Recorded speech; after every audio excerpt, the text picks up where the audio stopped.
What's up, guys? Jack here. I know this is kind of different from my normal content. If you follow me, you're probably surprised you don't see like a green screen with the white words or whatever. But I thought I'd come on here and do something a little more face to face and just have a genuine conversation with people who are interested in starting a clothing brand. No cuts, no editing, just like a straight conversation, one on one, helping you guys, giving you the biggest tips I've found in my personal experience. If you guys are new to the channel, first time ever seeing me, I'm Jack. I own a clothing brand called Accept Studios. I started it around 2 years ago. We've had tremendous growth, over six figures, over 100,000 followers across social media. I've learned a lot. I failed a lot. But I thought I'd just come on here and kind of give you guys some of the biggest lessons I've personally learned, because I think anyone can do it. If you have enough drive, you can do anything really, but specifically clothing brand, you can do it. So I have a really rough list of things I want to talk about here on a Google Doc. So I'm just going to go through the notes and give you guys some takeaways I found. All right, first, do what you want. A lot of people, when they start a clothing brand, they have an idea and they stray away from that idea because they don't think it'll be successful right away. Stick with what you want to do, because if you have success and you take off and it's not what you want to do, you won't be happy, you won't feel that fulfillment. But if you stick to what you want to do and you progress with what you want to do, you'll feel that success, and the clothing brand itself will be so much more special to you. I see a lot of brands, their first drop is something really unique and they slowly stray away from it because that other thing is bringing them more success. But it doesn't matter if it's bringing you more success. You may get more orders, you may get more money, but those people as human beings don't feel as good as they did that first drop when they sold that first thing they genuinely want to sell. My next note is stay consistent, it will work. It's the same as hitting the gym. It's the same as training for a sport. It's the same as anything.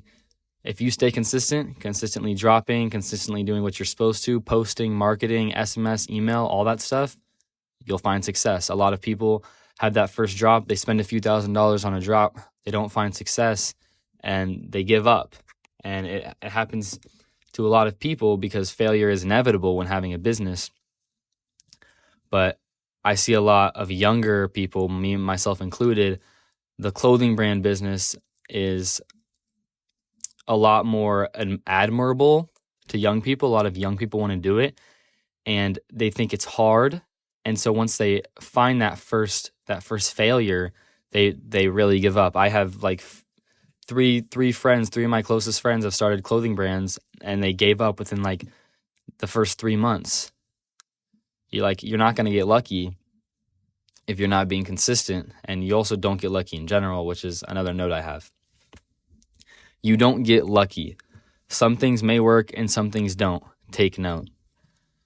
A lot of people think brands early on that find success, they got lucky. I think you can get lucky within the algorithm. So like you can have a video that goes viral and that's considered lucky, but your hard work isn't lucky. If you're working on a brand, if you're working on a drop, and it takes off, it's successful, your product itself is successful, that's not lucky, that's your hard work. A lot of people think that if they don't get lucky off that first drop, if they don't get lucky off that first product, it's not going to be successful. That's not true. Track as much information as you can.